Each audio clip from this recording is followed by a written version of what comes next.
If you want to ask a question to your audiences through the community posts, you can do that as well. For example, I'm going to go around and say, what video would you like to see next right here?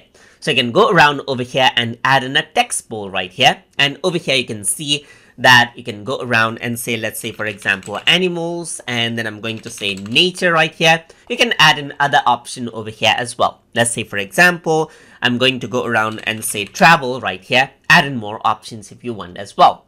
So once you're happy with the options, you can go around and post, and then what happens is that a text poll is there. And now people will be able to go around and interact with this and vote for the particular answers.